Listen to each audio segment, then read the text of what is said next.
Meg, what do you have coming up on the next episode of the podcast for our Christmas in July? Christmas in July. Very exciting. Clearly not Christmas right now. But July. Yeah, exactly. I have got It's a Fabulous Life by Kelly Farmer. I just want to point out this is something that I picked up when we were at last September. Oh, yeah. From Milwaukee with Love. Yes. Everybody, this is Ray. She's part of this now. So one moment, because she got her own thing going on. So I picked this up when we were doing that, and poor Kelly Farmer was in like the hottest spot. Yeah. It was this little bakery, super cute, but I swear, In Waukesha, Wauwatosa. In Tosa. Yeah, in Wauwatosa. And that little bakery was so warm that the authors were in tank tops and like you had to leave because I was getting overheated. Oh my gosh, it was so warm. But I bought something from both authors. I happened to get this from Kelly. It's a Fabulous Life. And I shall read the back of it for Christmas in July. After years of putting aside her dreams of travel and adventure, Bailey George is ready to leave Lanford Falls and her responsibilities behind on a long-awaited vacation to New York City. But when the volunteer who took over her leadership position for the town's Winter Wonderfest has a medical emergency, Bailey finds herself stuck in Lanford Falls. She gets roped into resuming her old role, not wanting to let her town or her friends and family down. Staying home seems slightly less terrible when Bailey runs into her high school crush, Maria Hatcher. A kiss they shared years ago in the town's Mistletoe Grove was a life-defining moment for both of them. Maria quickly offers to pitch in and help with Winter Wonderfest. Her sunny disposition and holiday cheer perk Bailey's grinchy feelings about everything. I have to read that again because I got that sentence wrong. Her sunny disposition and holiday cheer perk up Bailey's grinchy feelings about everything. However, one disaster after another snowball on the day of the festival. Bailey's frustration boils over and she ends up on the town's old wooden bridge. There, she meets fabulous drag queen Clara Angel. Bailey declares that she wishes she hadn't been born in this Christmas-obsessed, suffocating small town. With a little of the magic Clara possesses, she shows Bailey how wrong she is about Lanford Falls and her place in it, and that with a little hope and some true holiday spirit, there is a way to attain all her dreams. So very clearly, you might be able to see that this is kind of a retelling of It's a Wonderful Life, which is what drew me to it, and I think it's going to be a really fun read. Yeah, sounds like it. Sounds like I it. have a freaking bug that went down my shirt.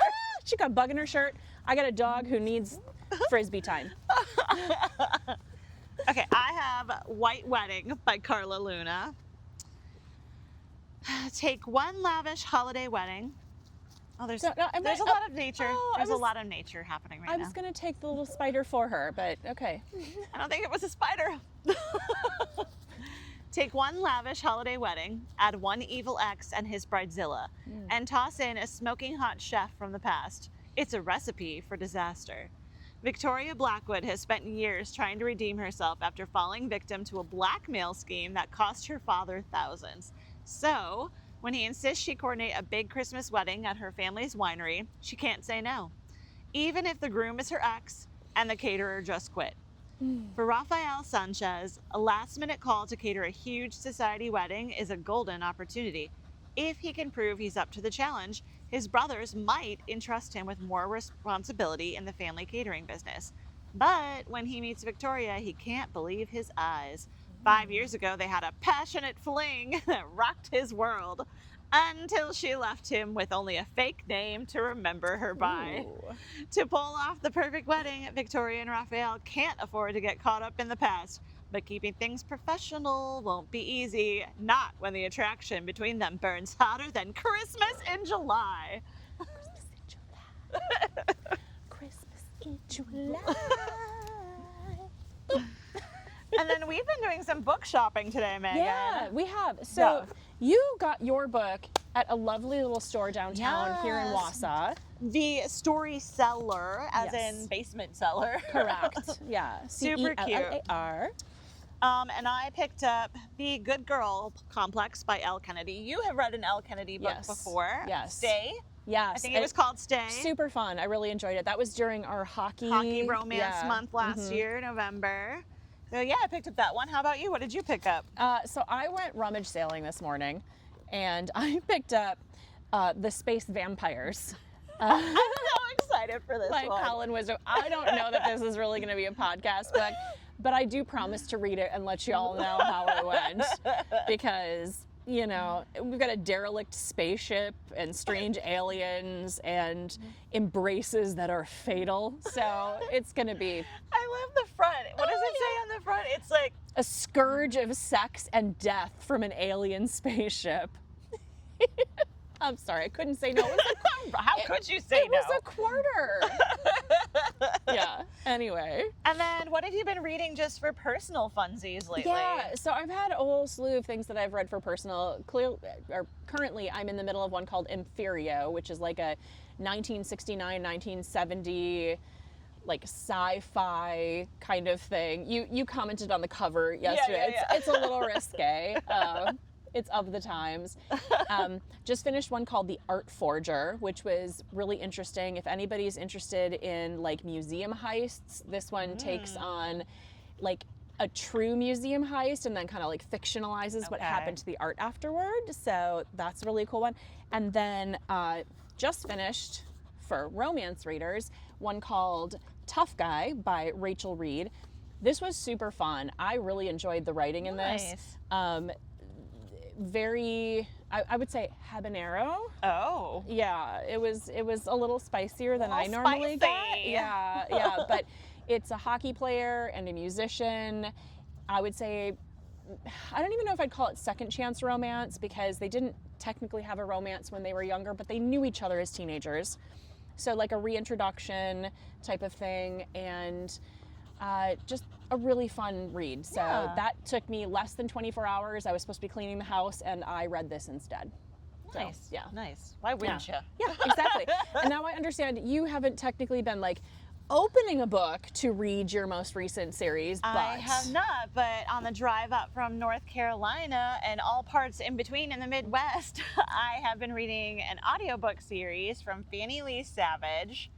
It is supposed to be, I think, a 5 or 6 book series. I am currently on book 3. I am ready for book 4. I have read Prey, which is the first book in the series, and where it kicks off all the events that start to spiral and happen.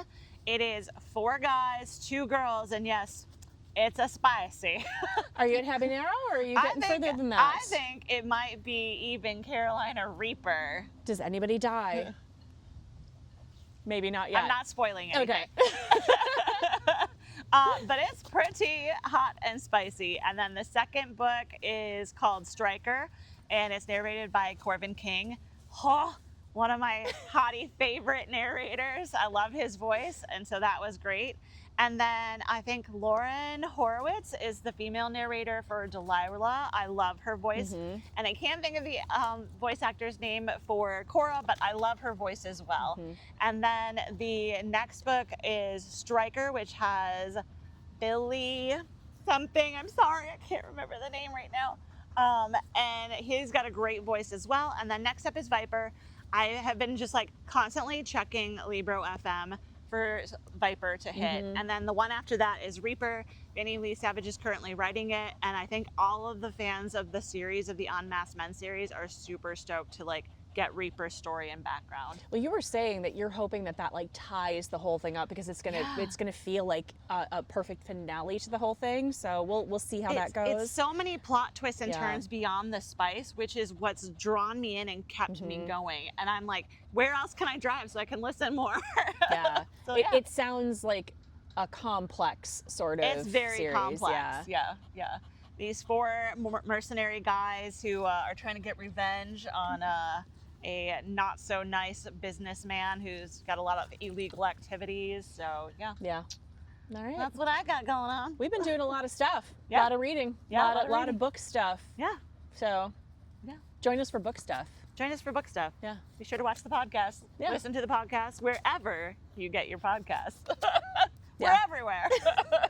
Most of the places. Most of the places. Yeah. Yeah. Yeah. All right. Love you.